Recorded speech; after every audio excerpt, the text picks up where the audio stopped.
अपने भिक्षुओं से उन्होंने इतना ही कहा कि असत्य से सदा सावधान रहना।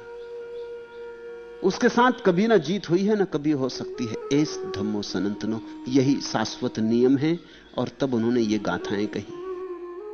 अभूतवादी निर्यम उपेति यो चापी, कत्वा न करोमीति चाह, उभोपि ते पेंच समा भवंती, निह निकम्मा मनुजा परत। असत्यवादी नरक में जाता है, और वह भी जो कि करके भी कहता है कि नहीं किया। दोनों ही प्रकार के नीच कर्म करने वाले मनुष्य मरकर समान होते हैं। असत्यवादी नरक में जाता है, इसका अर्थ होता है, उन दिनों की भाषा है ये। आज की भाषा में इसका अर्थ होता है असत्यवादी दुख भोगता है। नरक कोई भौगोलिक जगह नहीं है कहीं पाताल में जहां तुम्हें जाना पड़ेगा। नरक तुम्हारी मनोदशा है। जब भी तुम असत्य बोलते हो तुम नरक में पड़ते हो। तुम अपने मन में बड़े नीचे उतर जाते हो। तुम अपने ही मन के अंधकारपूर्ण दुखपूर्ण घाटी में डूब जाते हो। और ऐसा मत सोचना कि एक दफा नरक जाते हो। तुम जितनी बार दिन में झूठ बोलते हो, जितनी बार बेईमानी करते हो, उतनी बार नरक में गिरते हो। और जितनी बार सच बोलते हो उतनी बार स्वर्ग में उठते हो। तुम थर्मामीटर के पारे की तरह ऊंचे नीचे होते रहते हो। तुम इसकी जरा जांच करना, तुम्हें मेरी बात की सच्चाई तब ख्याल में आएगी कि जब भी तुम झूठ बोलते हो तब तुम दुख में पड़ जाते हो। जब भी तुम सच बोलते हो तभी तुम मुक्त हो जाते हो, खुल जाते हो, निर्बंध हो जाते हो। जब तुम सच बोलते हो निर्भर हो जाते हो, कोई भार नहीं रह जाता। जब तुम झूठ बोलते हो छाती पे पत्थर रख जाते। झूठ चाहे छोटा ही हो, पत्थर बहुत बड़ा होता है। झूठ चाहे 2 कौड़ी का हो, जिसका कोई बड़ा मूल्य भी नहीं है, न बोलते तो भी चल जाता, न बोलते तो भी कुछ बहुत खो जाने वाला नहीं था। लेकिन झूठ बोलते ही सिकुड़ जाते हो। झूठ सिकुड़ोता है, झूठ तुम्हारे हृदय को दबाता है, झूठ तुम्हें बंद करता है। झूठ तुम्हारे भीतर 1000 तरह के रोग पैदा करता है। पश्चिम में अदालतों में रखी रहती है एक मशीन आदमी के झूठ पकड़ने के लिए। वो मशीन सबूत है इस बात की। आदमी को खड़ा कर देते हैं मशीन पर, उसे तो पता भी नहीं कि मशीन पर खड़ा है। मशीन तो छिपी होती नीचे। खड़ा कर दिया उसको एक चबूतरे पर, चबूतरे के भीतर छिपी है मशीन। मजिस्ट्रेट उससे पहले कुछ प्रश्न पूछता है, ऐसे प्रश्न जिनमें वो झूठ बोल ही नहीं सकता। जैसे कहता, देखो ये घड़ी, इसमें कितने बजे? अब सामने घड़ी लड़की, झूठ कैसे बोलोगे? और झूठ बोलने की जरूरत भी क्या? तुम कहते हो 9:30 बजे, तुम सच बोल रहे हो। तो तुम्हारा हृदय एक तरह से धड़कता है। वो जो नीचे रखी मशीन है, जैसा कार्डियोग्राम में ग्राफ बनता है, ऐसे उस मशीन में ग्राफ बनता है। वो तुम्हारे हृदय की धड़कन, तुम्हारी शरीर की धड़कन को ग्राफ बनाती। फिर तुमसे पूछता है कि यहां कमरे में कितने लोग हैं। तुम गिनती करके कहते हो कि 20 लोग हैं। झूठ बोलने का कोई कारण नहीं, मशीन ग्राफ बनाए चली जाती, एक समतल ग्राफ बनता है। तब वो पूछता है, क्या तुमने हत्या की? तुम्हारे भीतर तो उठता है कि हां, क्योंकि तुमने की है। ऊपर से तुम कहते हो नहीं। तुम्हारे ग्राफ में अड़चन आ जाती, तुम्हारे नीचे जो ग्राफ बन रहा है उसमें गांठ पड़ जाती, तत्क्षण गांठ पड़ जाती। एक क्षण के लिए हृदय धक्के से रह जाता है। कुछ कहना चाहते थे और कुछ कहा। वो जो गैप है, वो जो दोनों के बीच में अंतराल है, वो मशीन पकड़ लेती। ये तो छोटा सा प्रयोग है, लेकिन जो आदमी जिंदगी भर झूठ बोल रहा है उसके हृदय में ही वो गांठ पड़ जाएगी। फिर तो वो सच भी बोलना चाहेगा तो ना बोल सकेगा, गांठ मजबूत हो जाएगी। तुमने देखा कि लोग 40 साल की उम्र के करीब आते आते झंझटों में पड़ना शुरू होते। इतने दिन तक गांठ बनती, फिर हृदय का दौड़ा पड़ता, हार्ट अटैक होता, कि कैंसर हो जाता, कि टीबी हो जाता। अक्सर ये बीमारियां 40 और 42 साल के बाद होती। इतनी देर तक तुम्हारा शरीर किसी तरह झेल लेता है। तुम्हारा शरीर इतनी देर तक झेलने में समर्थ है। फिर ऊंट पर आखिरी तिनका रख जाता किसी भी दिन, और तराजू डमाडोल हो जाता है। अमेरिका में तो वे कहते हैं कि जिस आदमी को 42 साल की उम्र तक हार्ट अटैक ना हो वो आदमी असफल आदमी। सफल आदमी को होता ही है। सफल आदमी का मतलब जिसने 1000 तरह की बेईमानियां की और पकड़ा नहीं गया, 1000 तरह की चोरियां की और पकड़ा नहीं गया। सफल आदमी का मतलब खूब धन इकट्ठा कर लिया, दिल्ली पहुंच गया कि वाशिंगटन पहुंच गया। सफल आदमी का मतलब कि मिनिस्टर हो गया कि गवर्नर हो गया कि राष्ट्रपति हो गया। सफल आदमी का मतलब ये होता है कि उसने बहुत से जाल फैलाए और सब जालों में से किसी तरह से निकलता चला गया। मगर तुम बाहर से निकलते चले जाओ, भीतर तुम्हारे हृदय में गांठें पड़ती जाती। उन गांठों के जोड़ का नाम नरक है। ये तो पुरानी भाषा है, इसलिए बुद्ध पुरानी भाषा बोल रहे हैं। मैं तो 2500 साल बाद बोल रहा हूं, इसलिए पुरानी भाषा नहीं बोलूंगा। तुम अपना नरक पैदा कर रहे हो, तुम अपना स्वर्ग भी पैदा कर सकते हो। तो बुद्ध ने कहा जो असत्यवादी है वो दुख में पड़ जाता है। कुसो यथा दुग्ध ही तो हथ मेवानु कंतति सामंजम दुप्परामठम निर्याय उपकथिया। जैसे ठीक से नहीं पकड़ने से कुछ हाथ को ही छेद देता है, वैसे ही ठीक से नहीं ग्रहण करने पर श्रामण्य नरक में ले जाता है। अब वो कहते हैं कि सुंदरी का नाम भी नहीं लेते, इतना ही कहते हैं कि तुम यही मत सोच लेना भिक्षुओं कि तुमने सन्यास ले लिया, इतना काफी है। अगर सन्यास भी गलत ढंग से लिया तो भी नरक जाओगे।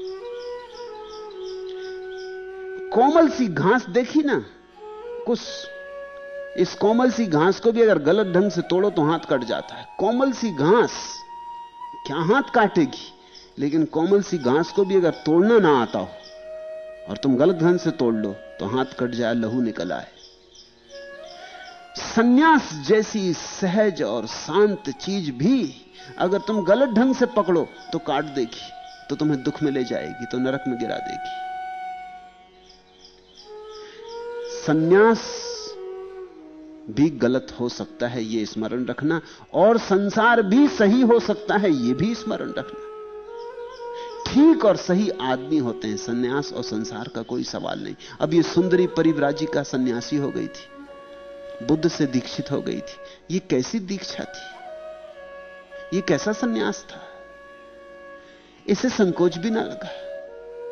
ये जो करने चल पड़ी इसने कभी विचार भी ना किया, धन के लोभ में आ गई।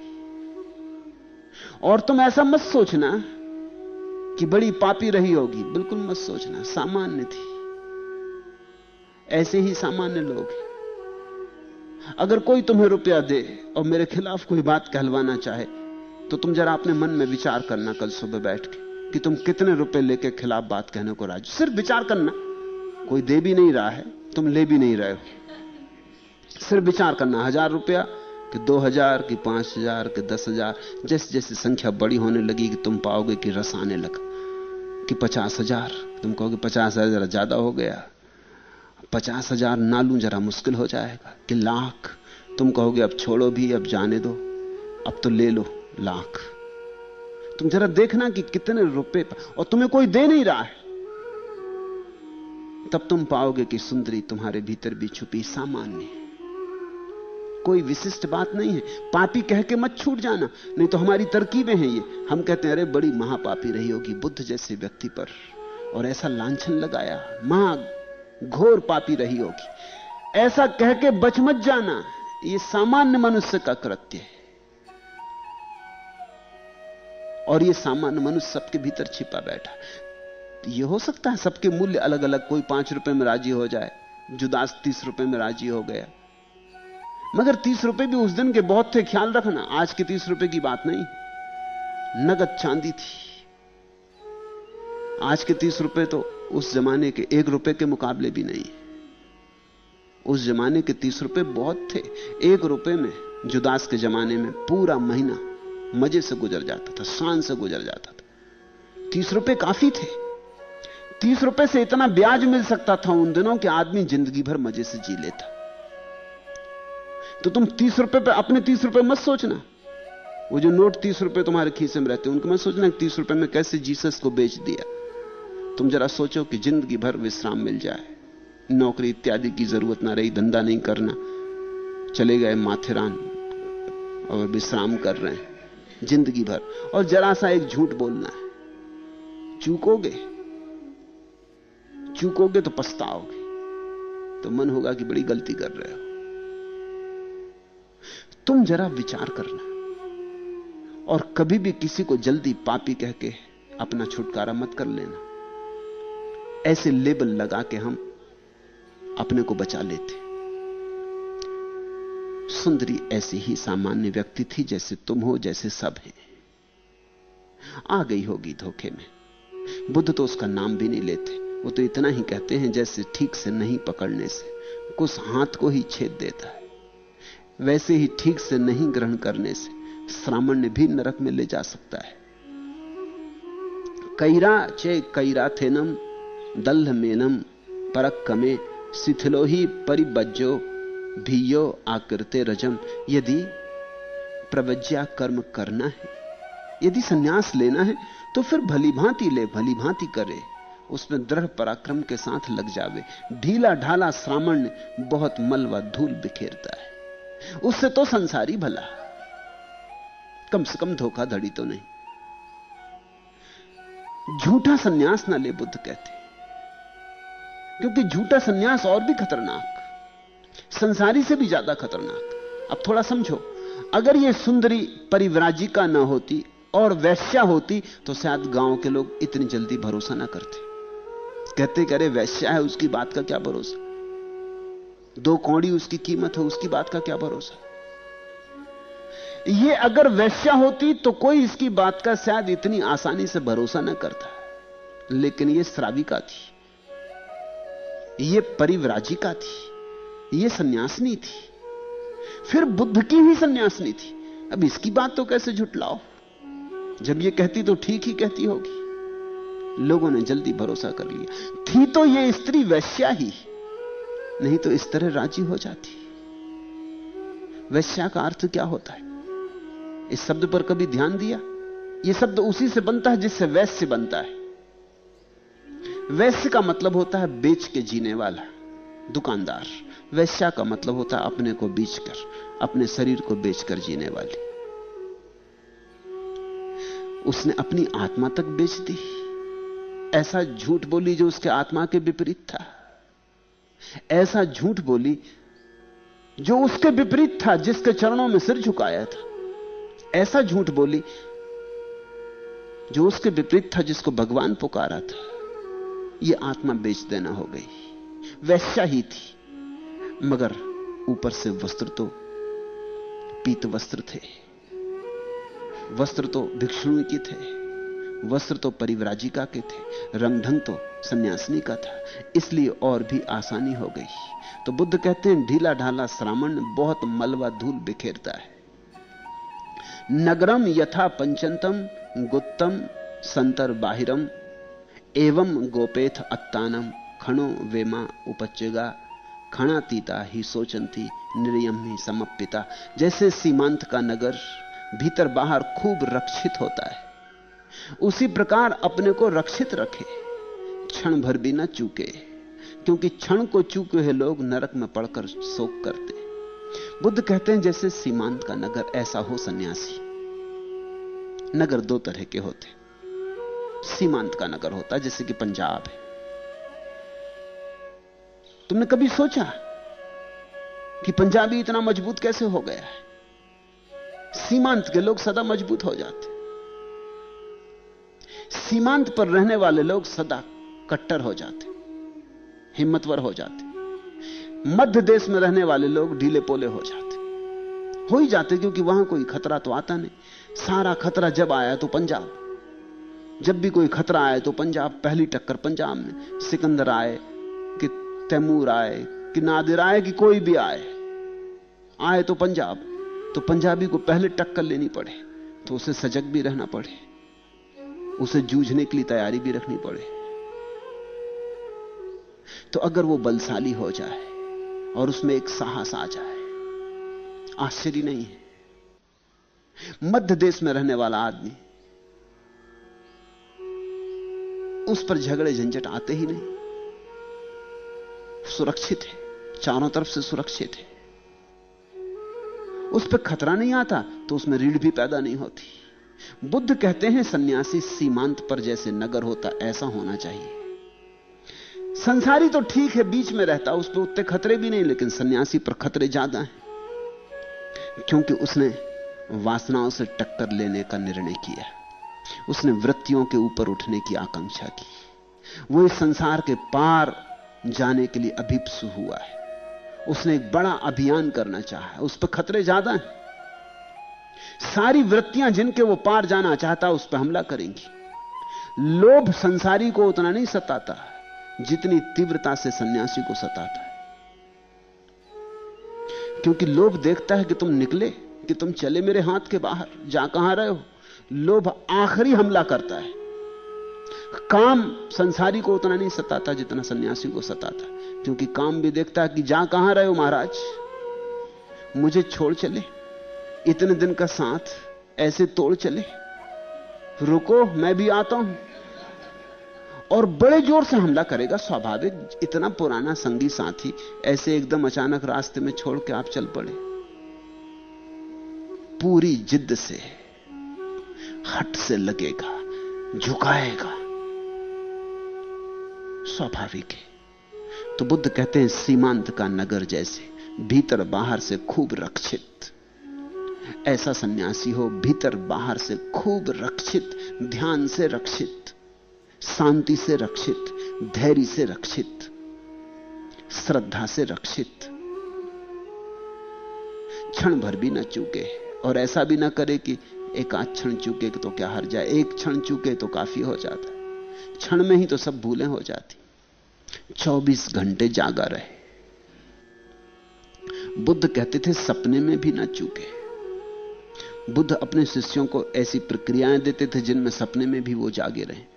समझो कि दिन में तो तुमने किसी तरह संभाले रखा अपने को, स्त्री निकली, तुमने आंख उठा के ना देखा, तुम अपनी आंखें नीचे गड़ाए रहे, तुमने कोई तस्वीर ना देखी स्त्री की, कोई फिल्म देखने ना गए, ऐसी जगह से बचे जहां आकर्षण हो सकता था, धन ना छुआ, पद की किसी ने बात की तो तुमने इनकार कर दिया कि भाई मुझसे मत करो, मैं सन्यासी। तुम अपने को बचा लिए, लेकिन रात सपने में जब तुम सो जाओगे तब क्या होगी रक्षा। तो ये तो बाहर से रक्षा होगी। अब भीतर का सवाल है। दिन में तो बाहर थे दुश्मन, कोई आता था और कहता था कि महाराज ये एक हीरा मेरे पास पड़ा है, सोचता मैं क्या करूं, आप ले लें। तुमने कह दिया भाई मैं सन्यासी हूं। मन तो डमाडोल हो भी रहा था, लेकिन तुमने कहा कि मैं सन्यासी हूं, मैं हीरा लेके क्या करूंगा, तू अपना हीरा ले जा और दोबारा इस तरह की बात मुझसे मत करना। तुमने बाहर से तो रक्षा कर ली, लेकिन रात सपने में भीतर से उपद्रव शुरू होगा और तुम सोए होगे, फिर क्या करोगे। बुद्ध कहते थे सपने में भी होश रखे, सोते सोते होश रखे। बुद्ध की प्रक्रिया यह थी कि जब भिक्षु सोने लगे तो एक ही बात ध्यान में रहे सोते समय कि मैं जागा हूं, मैं देख रहा हूं, मैं देख रहा हूं और मैं पहचान रहा हूं, और मैं पहचान रहा हूं कि ये सब सपना है और सब झूठ है। ऐसा ही भाव करते करते रोज सोते सोते कोई 3 महीने के बाद घटना घटती कि एक रात तुम सो जाते हो और तुम्हारे भीतर कुछ थोड़ा सा जागा रहता है। सपना आता है और तुम्हारे भीतर कोई बोलता है धीमे से कि सपना है, सावधान। जो बात तुम 3 महीने तक अपने चेतन में दोहराते रहे वो धीरे धीरे धीरे रिस रिस के अचेतन में पहुंच जाती, और जब अचेतन में पहुंच जाती तो फिर काम शुरू हो जाता है। जब भीतर और बाहर दोनों से कोई सुरक्षित हो जाता है तभी सन्यासी हो पाता है। क्षण भर भी ना चूके, क्योंकि क्षण को चूके हुए लोग नरक में पड़कर शोक करते। अलज्जिता ए लज्जंती लज्जिता ये ना लज्जरे, मिच्छादि मिच्छा दिट्ठी समादाना सत्ता गच्छन्ति दुगंती।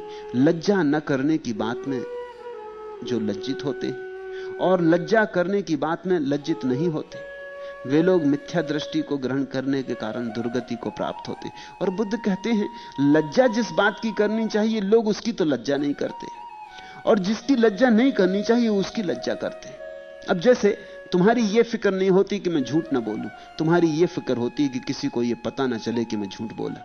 ये बड़ी अजीब सी बात है। तुम्हारी यह चिंता नहीं होती कि मैं झूठ ना बोलूं, वही असली बात है जिसकी लज्जा होनी चाहिए।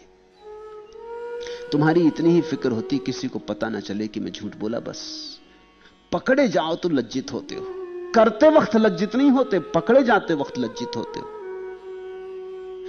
लज्जित ही होना हो तो बुद्ध कहते हैं करते वक्त लज्जित हो, तो पकड़ने की बात ही ना उठे, पकड़ने का मौका ही ना आए। जागे तो उस वक्त जब कुछ ऐसा तुम कर रहे हो जो गलत है, असम्यक है, लेकिन लोग उसमें लज्जित नहीं होते। लोग लज्जित तब होते हैं जब पकड़े जाते हैं। पकड़े भी जाते हैं तो भी छिपाने की कोशिश करते हैं, सब तरह की लाग लपेट करते हैं, सब तरह का आयोजन करते हैं, वकील खड़े करते हैं कि नहीं ऐसा हमने किया नहीं, ऐसा हम करना नहीं चाहते थे, अगर हो भी गया हो तो अनजाने हुआ होगा, चाहकर नहीं हुआ है, ऐसी हमारा अभिप्राय न था, ऐसी हमारी मनोवृत्ति ना थी। हजार तर्क खोजते हैं। लज्जित उस बात से होते हैं जिससे लज्जित नहीं होना चाहिए। तो भिक्षुओं को उन्होंने कहा लज्जित वहीं हो जाना जहां से कृत्य शुरू होता है, वहीं सजग हो जाना। अभय चा भय दस्सिनो, भय चा अभय दस्सिनो, मिच्छा दिट्ठी समादाना, सत्ता गच्छन्ति दुगंती। भय न करने में, करने की बात में जो भय करते हैं और भय करने की बात में भय नहीं करते, वे लोग मिथ्या दृष्टि को ग्रहण करने के कारण दुर्गति को प्राप्त होते हैं। भय उस बात का करना जिसके कारण तुम्हारी जीवन चेतना खोती हो, भय उस बात का करना जिससे तुम्हारी मूल संपदा नष्ट होती हो, भय उस बात का करना जिससे तुम ओछे और छोटे और संकीर्ण होते हो। और किसी बात का भय मत करना। लोग क्या कहते हैं इसका भय मत करना। लोग क्या कहते हैं लोग जाने, वो लोगों की समस्या है। इस बात की चिंता मत करना कि लोगों का मंतव्य क्या है तुम्हारे संबंध में, तुम इसी बात की चिंता करना कि तुम्हारा मंतव्य क्या है तुम्हारे संबंध में, तुम अपने संबंध में क्या सोचते हो। अगर तुम अपनी आंखों के सामने उज्जवल हो तो सारी दुनिया तुम्हें कुछ भी कहे, तुम चिंता मत करना, सत्य घोषणा का उपाय खोज लेगा। अगर तुम अपनी ही आंखों में उज्जवल नहीं हो तो दुनिया तुम्हें कितना ही पूजती रहे, उससे कुछ सार नहीं। असत्य आज नहीं कल खुल जाएगा। असत्य वही है जो आज नहीं कल खुल जाएगा, और सत्य वही है जो आज नहीं कल उद्घोषित होगा, प्रतिष्ठित होगा। सत्य की प्रतिष्ठा है, असत्य की अप्रतिष्ठा है। यह भी बुद्ध ने अपने भिक्षुओं से कहा। सुंदरी का नाम भी नहीं लिया, वह बात ही नहीं उठाई, उस बात को जैसे छेड़ा ही नहीं। वह बात आई और गई। बुद्ध की ये दृष्टि जीवन की समस्याओं को हल करने की, ख्याल रखना, यह सत्य पर भरोसा है,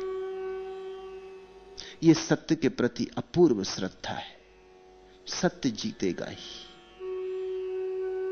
अन्यथा कभी हुआ नहीं, अन्यथा हो नहीं सकता। सत्यमेव जयते, एस धम्मो सनातन। आज इतना है।